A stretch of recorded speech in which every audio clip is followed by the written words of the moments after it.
ShakeJohnStore19.com, the continuation of the final It book reading, part 7 of this particular chapter, Terry, later the same day. The glass corridor between the children's library and the adult library had exploded at 10:30 a.m. At 10:33, the rain stopped. It didn't taper off. It stopped all at once, as if someone up there had flicked the toggle switch. The wind had already begun to fall, and it fell so rapidly that people stared at each other with uneasy, superstitious faces. The sound was like the wind down of a 747's engines after it has been safely parked at the gate.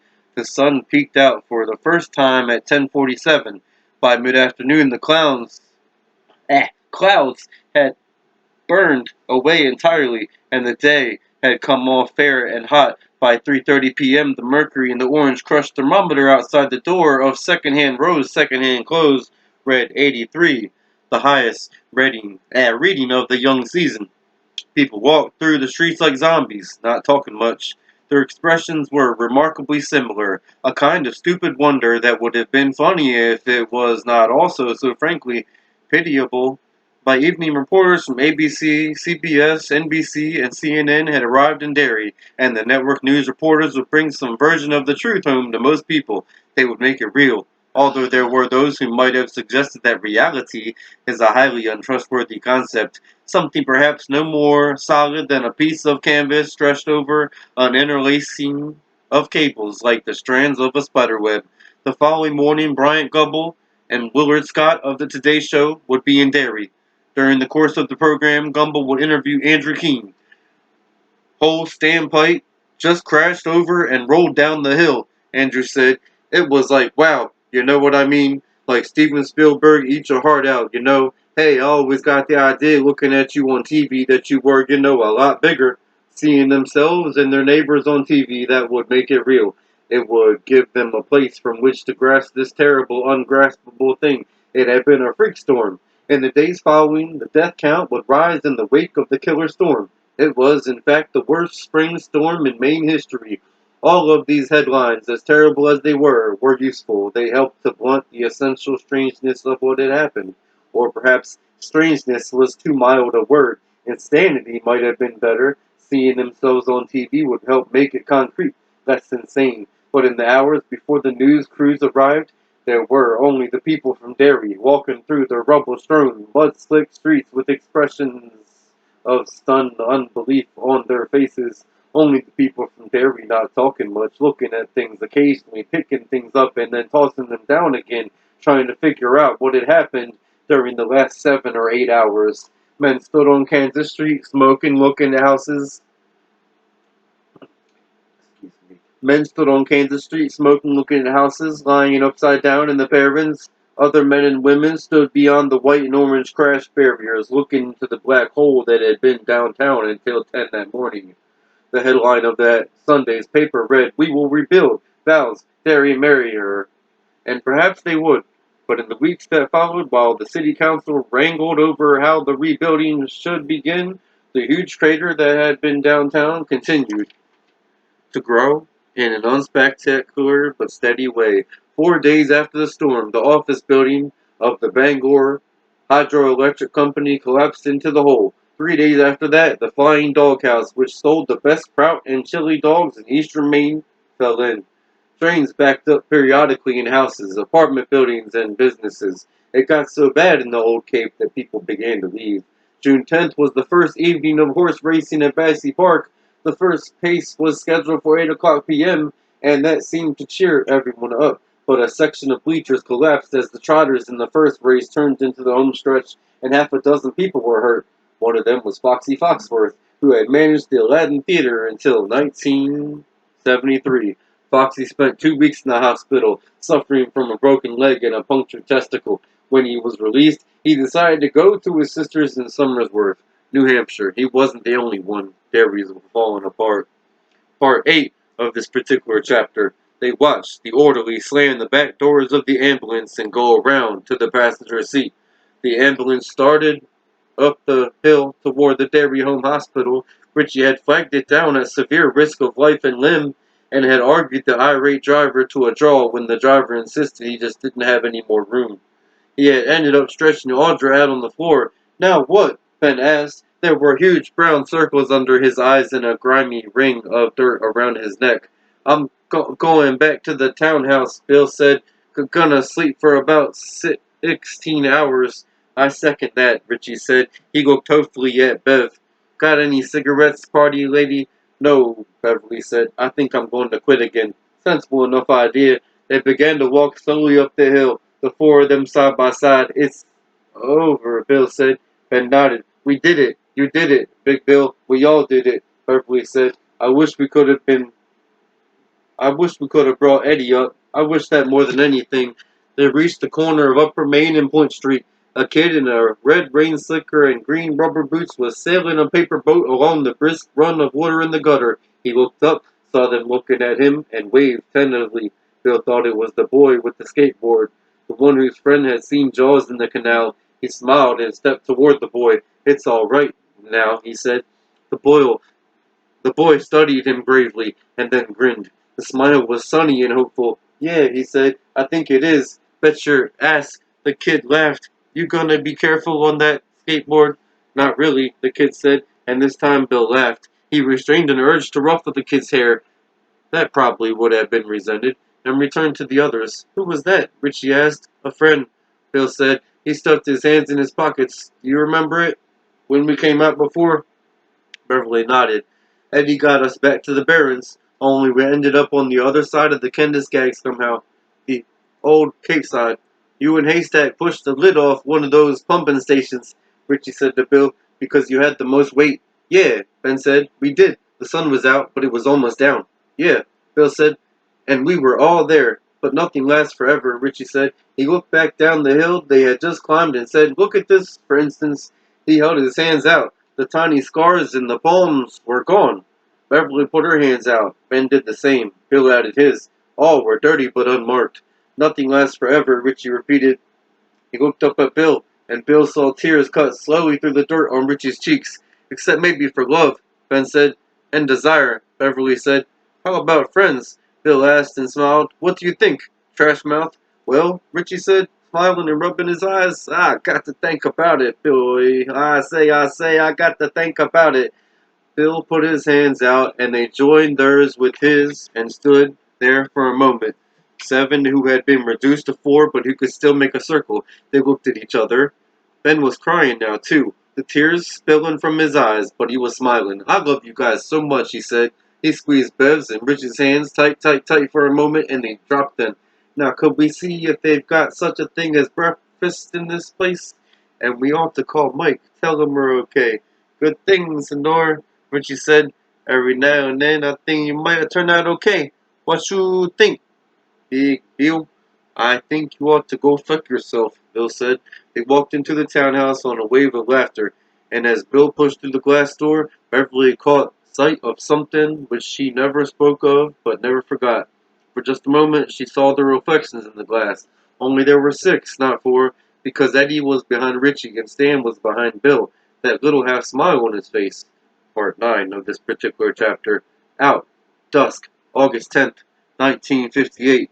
The sun sits neatly on the horizon, a sightly, oblate red ball that throws a flat, feverish light over the barrens. The iron cover on top of one of the pumping stations rises a little, settles, rises again, and begins to slide. Push it, Ben. It's breaking my shoulder."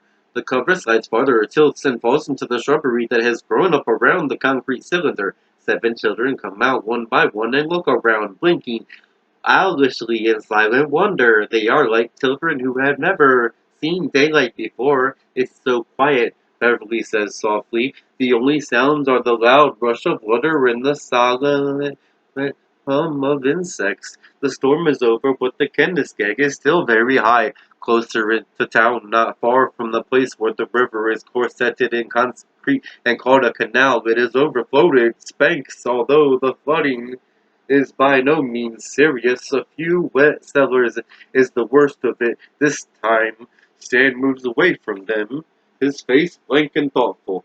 Bill looks around, and at first he thinks Stan has seen a small fire on the riverbank. Fire is his first impression, a red glow, almost too bright to look at, But when Stan picks the fire up in his right hand, the angle of the light changes, and Bill sees it's nothing but a Coke bottle, one of the new clear ones, which someone has dropped by the river. He watches as Stan reverses it, holds it by the neck, and brings it down on a shelf of rock jutting out of the bank. The bottle breaks, and Bill is aware they are all watching Stan now as he pokes through the shattered remains of the bottle, his face sober and studious and absorbed. At last he picks up a narrow wedge of glass. The westering sun throws red glints from it, and Bill thinks again like a fire. Stan looks up at him, and Bill suddenly understands it is perfectly clear to him and perfectly right. He steps forward towards Stan with his hands held out, palms up. Stan backs away into the water, small black bug stitched along just above the surface, and Bill can see an iridescent dragonfly go buzzing off into the reeds along the far bank like a small flying rainbow. A frog begins a steady, fast thud, and as Stan takes his left hand and draws the edge of glass down his palm, peeling skin and bringing thin blood, Bill thinks in a kind of ecstasy, "There's so much life down here, Bill." "Sure, both." Stan cuts his other hand. There is pain, but not much. A whippoorwill has begun to call somewhere. A cool sound, peaceful. Bill thinks that whippoorwill is raising the moon. He looks at his hand, both of them bleeding now, and then, around him, the others are there. Eddie with his aspirator clutched tightly in one hand. Ben with his big belly pushing pallidly out through the tattered remains of his shirt. Richie, his face oddly naked without his glasses. Mike silent and solemn, his normally full lips compressed to a thin line, and Beverly, her head up, her eyes wide and clear, her hair still somehow lovely in spite of the dirt that mats it. All of us are here, and he sees them, really sees them for the last time, because in some way he understands that they will never all be together again, the seven of them. Not this way. No one talks. Beverly holds out her hands, and after a moment Richie and Ben hold out theirs. Mike and Eddie do the same. Stan cuts them one by one as the sun begins to slip behind the horizon, cooling that red furnace glow to a dusky rose pink. The whippoorwill cries again. Bill can see the first faint swirls of mist on the water, and he feels as if he has become a part of everything. This is a brief ecstasy which he will no more talk about. Then Beverly will later talk about the brief reflections she sees of two dead men who were, as boys, her friends. A breeze touches the trees and bushes, making them sigh, and he thinks, "This is a lovely place, and I'll never forget it. It's lovely, and they are lovely. Each one of them is gorgeous." The whippoorwill cries again, sweet and liquid, and for a moment Bill feels at one with it, as if he could sing and then be gone into the dusk, as if he could fly away, brave in the air. He looks at Beverly, and she is smiling at him. She closes her eyes and holds her hands out to either side. Bill takes her left, Ben her right. Bill can feel the warmth of her blood mixing with his own. The others join in, and they stand in a circle, all of their hands now sealed in that peculiarly intimate way. Stan is looking at Bill with a kind of urgency, a kind of fear. "So swear to me that you'll come back," Bill says. "Swear to me that if it isn't dead, you'll come back." "Swear," Ben said. "Swear, Richie." "Yes, I swear." "Swear it." Mike Hanlon mutters. "Yeah, swear."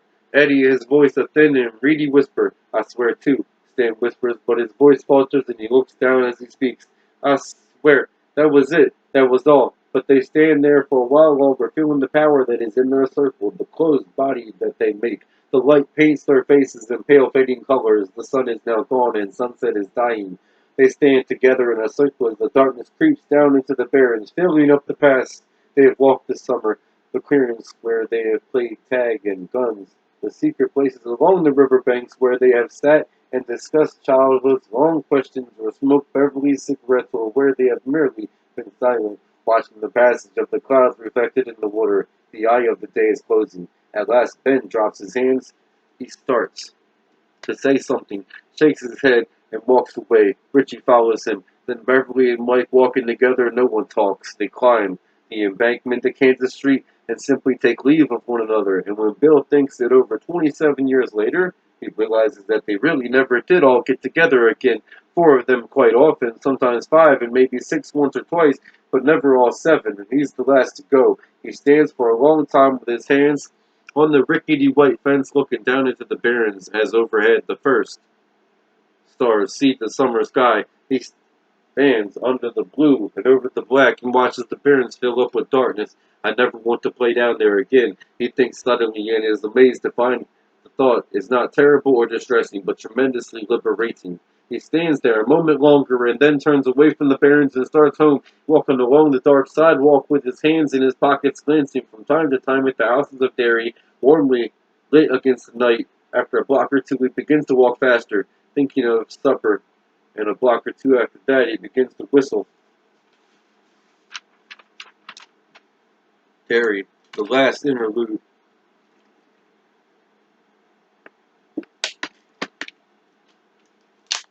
The ocean, in these times, is a perfect fleet of ships, and we can hardly fail to encounter many in running over. It is merely crossing, said Mr. Micawber, trifling with his eyeglasses. Merely crossing. The distance is quite imaginary. Charles Dickens, David Copperfield. June 4th, 1985. Bill came in about 20 minutes ago and brought me this book. Carol found it on one of the tables in the library and gave it to him when he asked for it. I thought Chief Rademaker might have taken it, but apparently he didn't want anything to do with it. Bill's stutter is disappearing again, but the poor man has aged 4 years in the last 4 days. He told me he expects Audra to be discharged from Derry Home Hospital, where I myself get tired tomorrow, only to take a private ambulance north to the Bangor Mental Health Institute. Physically, she's fine, minor cuts and bruises that are already healing. Mentally, you raise her hand, and it stays up, Bill said. He was sitting by the window, twiddling a can of diet soda between his hands. It just floats there until someone puts it down again. Her reflexes are there, but very slow. The EEG they did shows a severely repressed alpha wave. She's catatonic, Mike. I said, I've got an idea, maybe not such a good one. If you don't like it, just say so. What? I'm going to be in here another week, I said. Instead of sending Audra up to Bangor, why don't you take her to my place, Bill? Spend the week with her, talk to her, even if she doesn't talk back. Is she continent? No, Bill said weakly. Would I change her? He smiled, and it was such a painful smile that I had to look away for a moment. It was the way my father smiled the time he told me about bush bowers and the chickens. Yes, I think I could do that much. I won't tell you to take it easy on yourself when you're obviously not prepared to do that, I said, but please remember that you yourself agreed that much or all of what's happened was almost certainly ordained. That may include Audra's part in this. I should have kept my mouth shut about where I was going. Sometimes it's better to say nothing, so that's what I did. All right, he said at last, if you really mean it, I mean it. They've got my house keys down at the patient services desk. There's a couple of Delmonico steaks in the freezer. Maybe that was ordained too. She's eating mostly soft foods and liquids. Well, I said, holding on to my smile, maybe there'll be cause for a celebration. There's a pretty good bottle of wine on the top shelf in the pantry too. Mondavi, domestic, but good. He came over and gripped my hand. Thank you, Mike. Anytime, Big Bill. He let go of my hand. Richie flew back to California this morning. I nodded. Think he'll stay in touch? Maybe, he said, for a while anyway, but he looked at me levelly. It's going to happen again, I think. The forgetting? Yes, in fact, I think it's already started. Just little things go far, details, but I think it's going to spread. Maybe that's best. Maybe. He looked out the window, still twiddling his can of diet soda, almost surely thinking about his wife, so wide-eyed and silent and beautiful and plastic, catatonic. The sound of a door slamming shut and locked. He sighed. Maybe it is. Beverly. He looked back at me and smiled a little. Ben's invited her to come back to Nebraska with him, and she's agreed to go, at least for a while. You know about her friend in Chicago? I nodded. Beverly told Ben, and Ben told me yesterday. If I may understate the case, grotesquely understate the case, Beverly's later description of her wonderful, fantastic husband Tom was much truer than her original one. Wonderful, fantastic Tom kept Bev in emotional, spiritual, and sometimes physical bondage for the last 4 years or so. Wonderful, fantastic Tom got here by beating the information out of Bev's only close woman friend. She told me she's going to fly back to Chicago the week after next and file a missing persons report on him. Tom, smart enough, I said. No one's ever going to find him down there, or Eddie either, I thought, but did not say. No, I suppose not, Bill said, and when she goes back, I'm betting Ben will go with her, and you know something else? Something really crazy? What? I don't think she really remembers what happened to Tom. I just stared at him. She's forgotten or forgetting. Bill said, and I can't remember what the doorway looked like anymore. The doorway into its place. I try to think of it, and the craziest thing happens. I get this image of goats walking over a bridge from the story The Threebilly Goats. Gruff. Crazy, huh? They'll trace Tom Rogan to Derry eventually, I said. They'll have left a paper trail a mile wide. Rent a car, plane tickets? I'm not so sure of that, Bill said, lighting a cigarette. I think he may have paid cash for his plane ticket and given a phony name. Maybe bought a cheap car there, here, or stole one. Why? Oh, come on, Bill said. Do you think he came all this way to give her a spanking? Our eyes met for a long moment, and then he stood up. Listen, Mike, too hip, got a split. I said, I can dig it. He laughed at that, laughed hard, and when he had sobered, he said, thanks for the use of your place, Mikey. I'm not going to swear to you. It'll make any difference. It has no therapeutic qualities that I'm aware of. Well, I'll see you. He did not think then. Odd, but rather lovely. He kissed my cheek. God bless, Mike. I'll be around. Things may be okay, Bill. I said, don't give up hope. They may be okay. He smiled and nodded, but I think the same word was in both of our minds. Catatonic, June 5th, 1985. Ben and Beverly came in today to say goodbye. They're not flying. Ben's rented a great big Cadillac from the Hertz people and they're going to drive. Not hurrying. There's something in their eyes when they look at each other, and I bet my pension plan that if they're not making it now, they will be by the time they get to Nebraska. Beverly hugged me, told me to get well quickly, and then cried. Bev also hugged me and asked for the third or fourth time if I would write.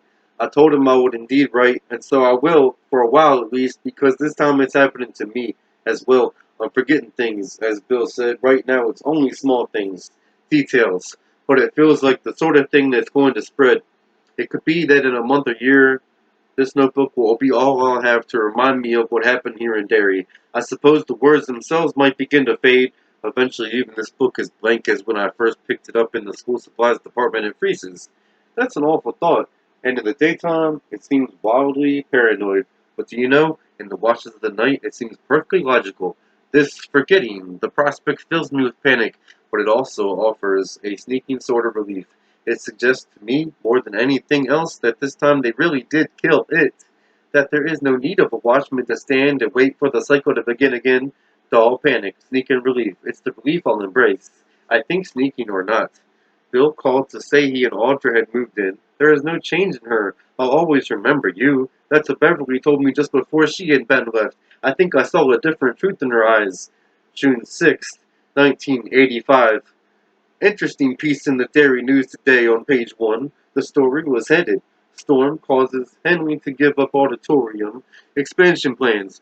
The Henley in question is Tim Henley, a multi-millionaire developer who came into Dairy like a whirlwind in the late 60s. It was Henley and Zittner who organized the consortium responsible for building the Dairy Mall, which according to another piece on page 1 is probably going to be declared a total loss.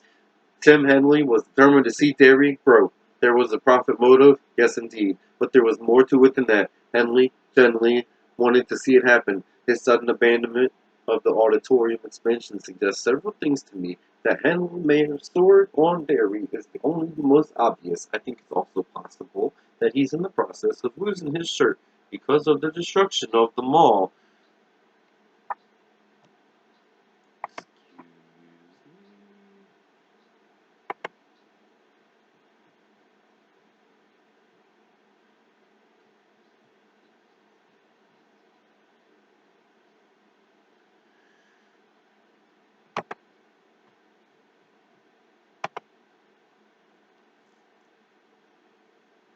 But the article also suggests that Henley is not alone, that other investors and potential investors in Dairy's future may be rethinking their options.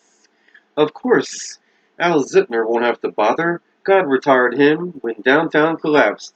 Of the others, those who thought like Henley are now facing a rather difficult problem. How do you rebuild an urban area which is now at least 50% underwater? I think that, after a long and ghoulishly vital existence, Derry may be dying, like a nightshade whose time to bloom is come and gone.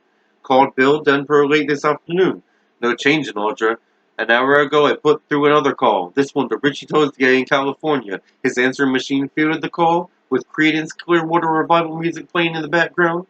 Those machines always fuck up my timing somehow. I left my name and number, hesitated, and added that I hoped he was able to wear his contact lenses again. I was about to hang up when Richie himself picked up the phone and said, "Mikey, how you be?" His voice was pleased and warm, but there was an obvious bewilderment there as well. He was wearing the verbal expression of a man who has been caught utterly flat-footed. "Hello, Richie," I said. "I'm doing pretty well." "Good. How much pain you having?" "Some. It's going away. The itch is worse. I'll be damn glad when they finally decide to unstrap my ribs. By the way, I like the Credence." Richie laughed. "Shit, that ain't Credence. That's rock and roll girls. From Fogerty's new album, Centerfield, it's called. You haven't heard any of it?" "Uh-huh. You gotta get it. It's great. It's just like," he trailed off for a moment and then said, "it's just like the old days." "I'll pick it up," I said, "and I probably will. I always liked John Fogerty. Green River was my all-time prettiest favorite, I guess." "Get back home," he says. Just before the fade, he says it. "What about Bill? He and Audra are keeping house for me while I'm in here." "Good. That's good." He paused for a moment. "You want to hear something fucking bizarre, old Mikey?" "Sure," I said. I had a pretty good idea what he was going to say. "Well, I was sitting here in my study, listening to some of the new Cashbox hot prospects, going over some ad copy, reading memos. Then there's about 2 mountains of stuff backed up, and I'm looking at roughly a month of 25-hour days. So I had the answer machine turned on, but with the volume turned up, so I could intercept the calls. I waited and just let the dimwits talk to the tape. And the reason I let you talk to the tape as long as I did was because at first you didn't have the slightest idea who I was." "Jesus, that's right. How did you know that?" "Because we're forgetting again. All of us this time. Mikey, are you sure?" "What was Stan's last name?" I asked him. There was silence on the other end of the line, a long silence. In it, faintly, I could hear a woman talking in Omaha. Or maybe she was in Ruthven, Arizona, or Flint, Michigan. I heard her, as faint as a space traveler leaving the solar system in the nose cone of a burned-out rocket thanked someone for the cookies. Then Richie said uncertainly, "I think it was Underwood, but that ain't Jewish, is it?" "It was yours." "Yours," Richie cried, sounding both relieved and shaken. "Jesus, I hate it when I get something right on the tip of my tongue and can't quite pick it off. Someone brings out a Trivial Pursuit game. I say, 'Excuse me, but I think the diarrhea's coming back. So maybe I'll just go home, okay? But you remember anyhow, Mikey, like before?" "No, I looked it up in my address book." Another long silence. Then, "You didn't remember?" "Nope." "No shit. No shit. And this time it's really over," he said, and the relief in his voice was unmistakable. "Yes, I think so." That long-distance silence fell again. All the miles between Maine and California. I believe we were both thinking the same thing. It was over, yes, and in 6 weeks or 6 months we will have forgotten all about each other. It's over, and all it's cost is us, our friendship, and Stan and Eddie's lives. I've almost forgotten about them. You know, it's horrible as it may sound. I have almost forgotten Stan and Eddie.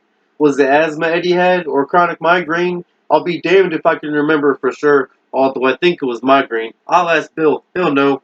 "Well, you say hi to Bill and that pretty wife of his," Richie said, with a cheeriness that sounded canned. "I will," Richie said, closing my eyes and rubbing my forehead. He remembered Bill's wife was in Derry, but not her name or what had happened to her. "And if you're ever in LA, you got the number. We'll get together and mouth on some chow." "Yeah, sure." I felt hot tears behind my eyes, and if you get back this way, the same thing goes. "Mikey, right here. I love you, man. Same here." "Okay, keep your thumb on it." "Beep, beep, Richie." He laughed. "Yeah, yeah, yeah. Stick it in your ear, Mike. I say in your ear, boy. Hang on, up, so did I. Then I lay back on my pillows and my eyes shut and didn't open them for a long time. June 7th, 1985. Police Chief Andrewrademaker, who took over from Chief Morton in the late 60s, is dead. It was a bizarre accident, one I can't help associating with what has been happening in Derry. What has just ended in Derry. The combination police station courthouse stands on the edge of the area that fell into the canal, and while it didn't go, the upheaval or the flood must have caused structural damage of which no one was aware. Rodemaker was working late in his office last night. The story in the paper says, as he has every night since the storm and the flood, the police chief's office has moved from the third to the fifth floor since the old days to just below an attic where all sorts of records and useless city artifacts are stored. One of those artifacts was the tramp chair I have described earlier in these pages. It was made of iron and weighed better than 400 pounds. The building shipped a quantity of water during the downpour of May the 31st, and that must have weakened the attic floor, or so the paper says. Whatever the reason, the tramp chair fell from the attic directly onto Chief Rodemaker as he sat at his desk reading accident reports. He was killed instantly. Officer Bruce Andon rushed in and found him lying on the ruins of his shattered desk, his pen still in one hand. Talked to Bill on the phone again. Audra is taking some solid food, he says, but otherwise there is no change. I asked him if Eddie's big problem had been asthma or migraine. Asthma? He said promptly. Don't you remember his aspirator? Sure, I said, and did, but only when Bill mentioned it. Mike. Yeah. What was his last name? I looked at my address book lying on the night table but didn't pick it up. I don't quite remember. It was like Corcoran, Bill said, sounding distressed, but what wasn't quite it. You've got everything written down though, right? Right, I said. Thank God for that. Have you had any ideas about Audra? One, he said, but it's so crazy I don't want to talk about it. You sure? Yeah, alright. Mike, it's scary, isn't it, forgetting like this? Yes, I said, and it is. June 8th, 1985. Raytheon, which had been scheduled to break ground on its dairy plant in July, has decided at the last minute to build in Waterville instead. The editorial on page 1 of the news expresses dismay, and if I read correctly between the lines, a little fright. I think I know what Bill's idea is. He'll have to act quickly, before the last of the magic departs this place, if it hasn't already. I guess what I thought before wasn't so paranoid after all. The names and addresses of the others in my little book are fading. The color and quality of the ink combined to make those entries look as if they were written 50 or 75 years before the others I've jotted in there. This has happened in the last 4 or 5 days. I'm convinced that by September their names will be utterly gone. I suppose I could preserve them. I could just keep copying them. But I'm also convinced that each would fade in its turn, and that very soon it will become an exercise in futility, like writing I will not throw split balls in class 500 times. I would be writing names that meant nothing for a reason I didn't remember. Let it go, Bill, act quickly. But be careful. June 9th, 1985. Woke up in the middle of the night from a terrible nightmare. Couldn't remember. Got panicky. Couldn't breathe. Reached for the call button and then couldn't use it. Had a terrible vision of Marco Monica answering the bell with a hypo. Or Henry Bowers with his switchblade. I grabbed my address book and called Ben Hanscom in Nebraska. The address and number have faded still more, but they're still legible. No, go, Joe. Got a recorded phone company voice telling me service to that number has been canceled. Was Ben fat, or did he have something like a clubfoot? Lay awake until dawn. June the 10th, 1985. They tell me I can go home tomorrow. I called Bill and told him that. I suppose I wanted to warn him that his time is getting shorter all the time. Bill is the only one I remember clearly, and I'm convinced that I'm the one he remembers clearly, because we are both still here in Derry. I suppose. All right, he said. By tomorrow we'll be out of your hair. You still got your idea? Yeah, looks like it's time to try it. Be careful. He laughed and said something I both do and don't understand. You can't be careful on a skateboard, man. How will I know how it turned out, Bill? You'll know. He said and hung up. My heart's with you, Bill, no matter how it turns out. My heart is with all of them, and I think that even if we forget each other, we'll remember in our dreams. I'm almost done with this diary now, and I suppose the diary is all that it ever will be, and that the story of Derry's old scandals and eccentricities has no place outside these pages. That's fine with me. I think that when they let me out of here tomorrow, it might finally be time to start thinking about some sort of new life. Although just what that might be is unclear to me. I loved you guys, you know. I loved you so much. Epilogue. Bill Denpearl, Beast the Devil. 2. I knew the bride when she used to do the pony. I knew the bride when she used to do the stroll. I knew the bride when she used to want a party. I knew the bride when she used to rock and roll. Nick Lowe. You can't be careful on a skateboard, man. Some kid. 1. Noon of a summer day. Bill stood naked in Mike Canlin's bedroom, looking at his lean body in the mirror on the door. His bald head gleamed in the light, which fell through the window and cast a shadow along the floor and up the wall. His chest was hairless, his thighs and Shank's skinny but overlaid with ropes of muscle. Still, he thought, it's an adult's body we got here, no question about that. That's the pot belly that comes with a few too many good steaks, a few too many bottles of Karen Beer, a few too many poolside lunches where you had the Reuben or the French dip instead of the diet plate. Your C's dropped too, Bill, old buddy. You can still serve an ace if you're not too hungover and if your eyes in. But you can't hustle after the old Dunlop the way you could when you were 17. You got love handles and your balls are starting to get that middle-aged, dangly look. There's lines on your face that weren't there when you were 17. Hell, they weren't there on your first author photo. The one where you tried so hard to look as if you knew something, anything. You're too old for what you've got in mind, Billy boy. You'll kill both of you. He put on his underpants. If we'd believed that, we never could have done whatever it is we did, because we didn't really remember what it was they had done, or what had happened to turn Audra into a catatonic wreck.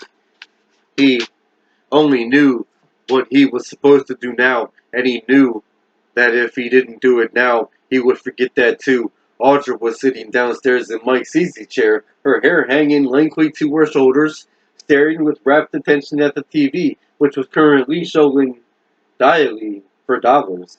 She didn't speak and would only move if you let her. This is different. You're just too old, man. Believe it, I won't. Then die here in Derry. Big fucking deal.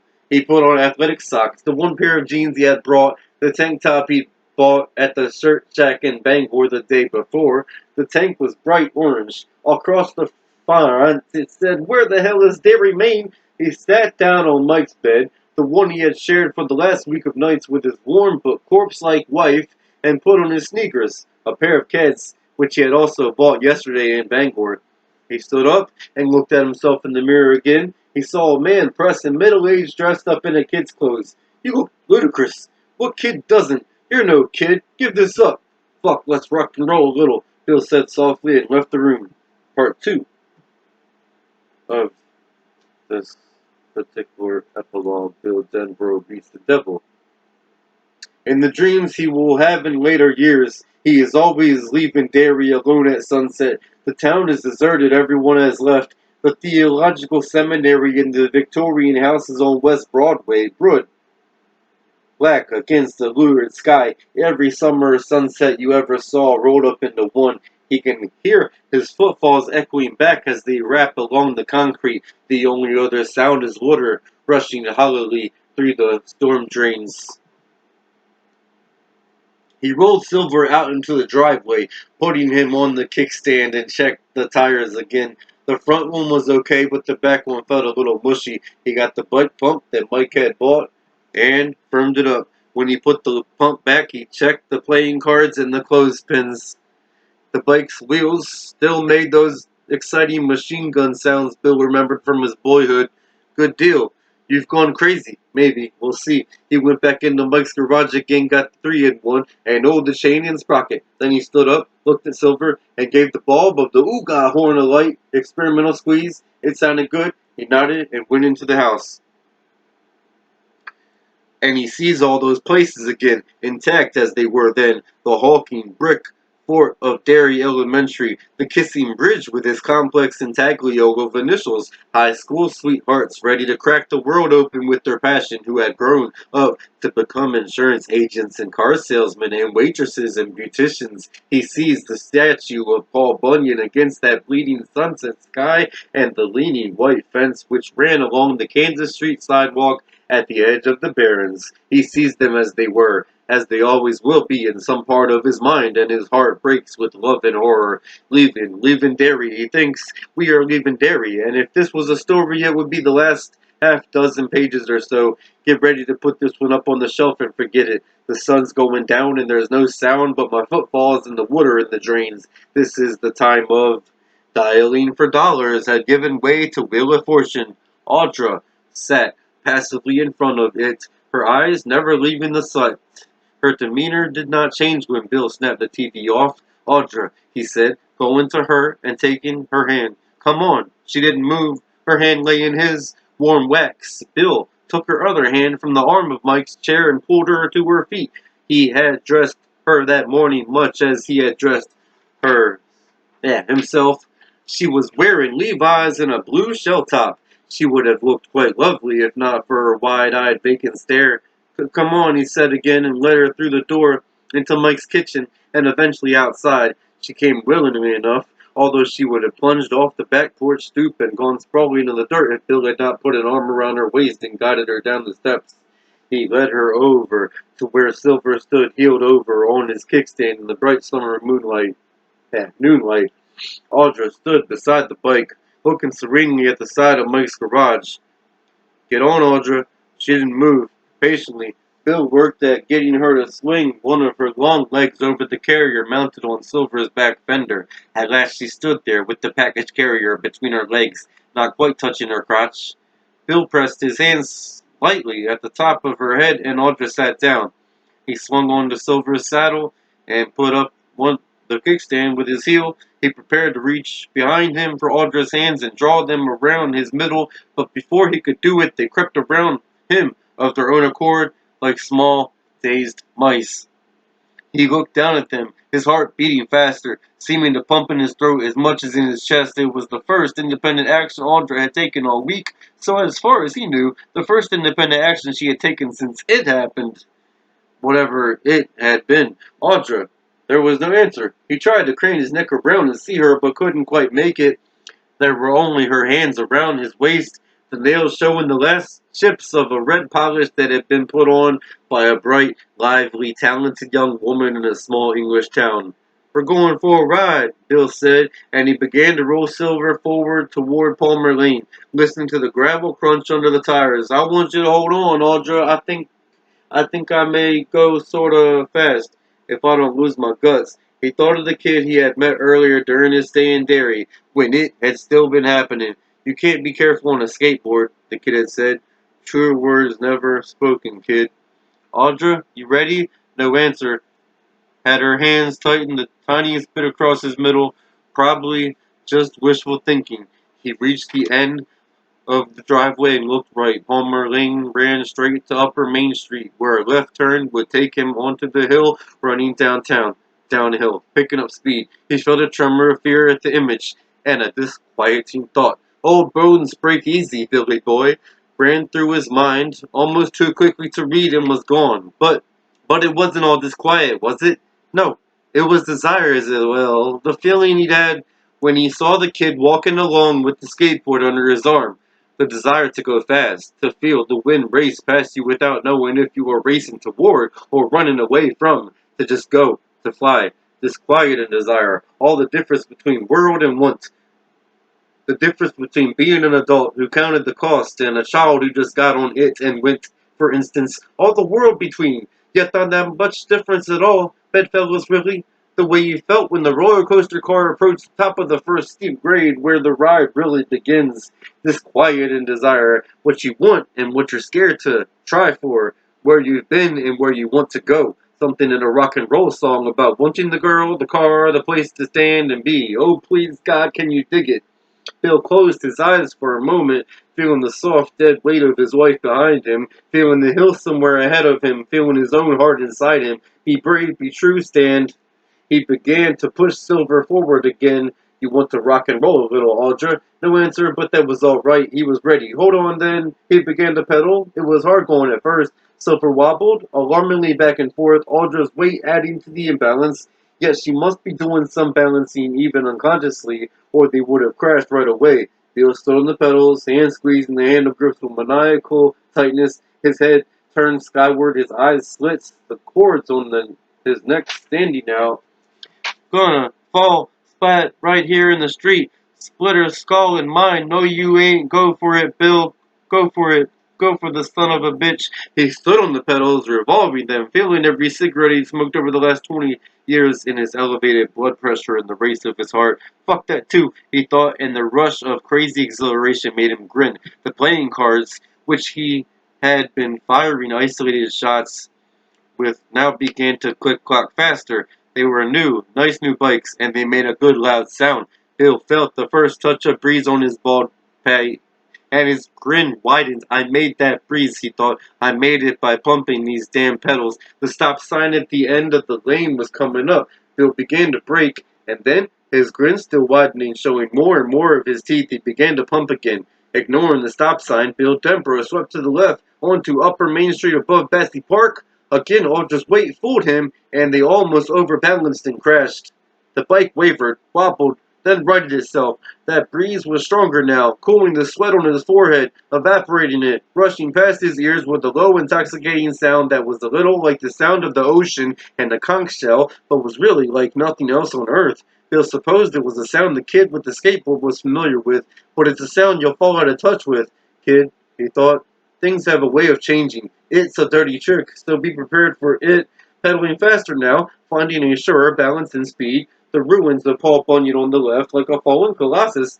Bill shouted, "Hey yo, Silver, away!" Audra's hands tightened around his middle. He felt her stir against his back, but there was no urge to turn and try to see her now. No urge, no need. He pedaled faster, laughing out loud. A tall, skinny, bald man on a bike crouched over the handlebars to lessen the wind resistance. People turned to look as he raced alongside Bessie Park. Now Upper Main Street began to incline toward the caved-in center of town at a steeper angle, and a voice inside whispered to him that if he didn't brake soon he would find himself unable. He would simply go sweeping into the sunken remains of the three-way intersection like a bat out of hell and kill both of them. Instead of braking, he began to pedal again, urging the bike to go even faster. Now he was flying down Main Street Hill, and he could see the white and orange crash barriers, the smudge spots with their smoky Halloween flames marking the edge of the cave-in. He could see the tops of buildings which jutted out of the streets like the figments of madman's imagination. "Hi-yo, Silver, away!" Bill Denbrough cried deliriously and rushed down the hill toward whatever there would be, a war. For one last time Madariga's place, aware most of all that he was alive under a real sky, and that all was desire, desire, desire. He raced down the hill on Silver, a race to beat the devil. Part 6 of this epilogue, Bill Denbrough beats the devil. Part 2, leaving, so you leave, and there is an urge to look back just once as the sunset fades, to see that severe New England skyline one final time, the spires, the standpipe, Paul with his axe slung over his shoulder. But it is perhaps not such a good idea to look back. All the stories say so. Look what happened to Lot's wife. Best not to look back. Best to believe there will be happily ever afters all the way around. And so there may be. Who is to say there will not be such endings? Not all boats which sail away into darkness never find the sun again, or the hand of another child. And life teaches anything at all, it teaches that there are so many happy endings that the man who believes there is no God needs his rationality called into serious question. You leave, and you leave quick when the sun starts to go down. He thinks in his dream, that's what you do, and if you spare a last thought, maybe it's ghosts, and you wonder about the ghosts of children standing in the water at sunset, standing in a circle, standing with their hands joined together, their faces young, sure, but tough enough anyway to give birth to the people they will become, tough enough to understand maybe that the people they will become must necessarily birth the people they were before they can get on with trying to understand simple mortality. The circle closes, the wheel rolls, and that's all there is. You don't have to look back to see those children. Part of your mind will see them forever, live with them forever, love with them forever. They are not necessarily the best part of you, but they were once the repository of all you could become. Children, I love you. I love you so much. So drive away quick. Drive away while the last of the light slips away. Drive away from dairy, from memory, but not from desire. That stays the bright cameo of all we were and all we believed as children, all that shone in our eyes even when we were lost and the wind blew in the night. Drive away and try to keep smiling. Get a little rock and roll on the radio and go toward all the life there is with all the courage you can find and all the belief you can muster. Be true, be brave, stand. All the rest is darkness. Part 7 of the epilogue, Bill Denbrough beats the devil. Part 2. Hey, mister, you, look out. Damn fool's gonna. Words whipped by the slipstream, as meaningless as pennants in a breeze, or untethered balloons. Here came the crash barriers. He could smell the sooty aroma of kerosene from the smudge pots. He saw the yawning darkness where the street had been. heard sullen water rushing down there in the tangled darkness, and laughed at the sound. He dragged Silverhard left, so close to the crash barriers now that the leg of his jeans actually whispered along one of them. Silver's wheels were less than 3 inches from the place where the tar ended in empty space, and he was running out of maneuvering room. Up ahead, the water had eroded all of the street and half the sidewalk in front of Cash's jewelry store. Barriers closed off what was left of the sidewalk. It had been severely undercut. Bill! It was Audra's voice, dazed and a little thick. She sounded as if she had just awakened from a deep sleep. Bill, where are we? What are we doing? Hi, yo, Silver! Bill shouted, pointing the rushing gantry that was Silver directly at the crashed barrier, jutting out at right angles to the empty cash show window. Hi, yo, Silver, away! Silver struck the barrier at better than 40 miles an hour, and it went flying, the centerboard, in one direction, the A-shaped supports in two others. Audra cried out and squeezed Bill so tightly that he lost his breath. Up and down Main Street, Canal Street, and Kansas Street, people stood in doorways and on sidewalks watching. Silver shot out onto the bridge of undercut sidewalk. Bill felt his left hip and knee chip the side of the jewelry store. He felt Silver's real sag suddenly and understood that the sidewalk was failing in behind him. And then Silver's forward motion carried them back on the solid roadway. Bill swerved to avoid an overturned trash can and barreled out into the street again. Brakes squealed. He saw the grill of a big truck approaching and still couldn't seem to stop laughing. He ran through the space and the heavy truck wound up occupying a full second before it got there. Shit, time to spare. Yelling, tears squirting from his eyes. Bill blew Silver's horn, listening to each horse bray aimed itself in the day's bright light. Bill, you're going to kill us both, Audra cried out, and although there was terror in her voice, she was also laughing. Bill heeled Silver over, and this time he felt Audra leaning with him, making the bike easier to control, helping to make the two of them exist with it, at least for this small compact moment of time, as three living things. Do you think so? He shouted back. I know so, she cried, and then grabbed his crotch, where there was a huge and cheerful erection. But don't stop. He had nothing to say about it, however. Silver's speed was bleeding away on up Mile Hill, the heavy roar of the playing cars becoming single gunshots again. Bill stopped and turned to her. She was pale, wide-eyed, obviously scared and confused, but awake, aware, and laughing. Audra, he said, laughing with her. He helped her off of Silver, leaned the bike against a handy brick wall, and embraced her. He kissed her forehead, her eyes, her cheeks, her mouth, her neck, her breasts. She hugged him while he did it. Bill, what's been happening? I remember getting off the plane at Bangor, and I can't remember a thing after that. Are you all right? Yes. Am I? Yes. Now. She pushed him away so she could look at him. Bill, are you still stuttering? No, Bill said, and kissed her. My stutter is gone. For good? Yes, he said. I think this time it's gone for good. Did you say something about rock and roll? I don't know. Did I? I love you, she said. He nodded and smiled. When he smiled, he looked very young, bald head or not. I love you too, he said. And what else counts? Part 8 of the epilogue. He awakens from this dream, unable to remember exactly what it was, or much at all beyond the simple fact that he has dreamed about being a child again. He touches his wife's smooth back as she sleeps her warm sleep and dreams her own dreams. He thinks that it is good to be a child, but it is also good to be a grown-up and able to consider the mystery of childhood, its belief and desires. I will write about all of this one day, he thinks, and knows it's just a dawn thought, an after-dreaming thought, but it's nice to think so for a while in the morning's clean silence. To think that childhood has its own sweet secrets and confirms mortality, and that mortality defines all courage and love. To think that what has looked forward must also look back, and that each life makes its own imitation of immortality, a wheel. Or so Bill Dunphy sometimes thinks on those early mornings after dreaming, when he almost remembers his childhood and the friends with whom he shared it. This book was begun in Bangor, Maine on September 9th, 1981, and completed in Bangor, Maine on December 28th, 1985. Written by Stephen King. It. JakeJohnstone19.com. Creativity with a passion for a purpose.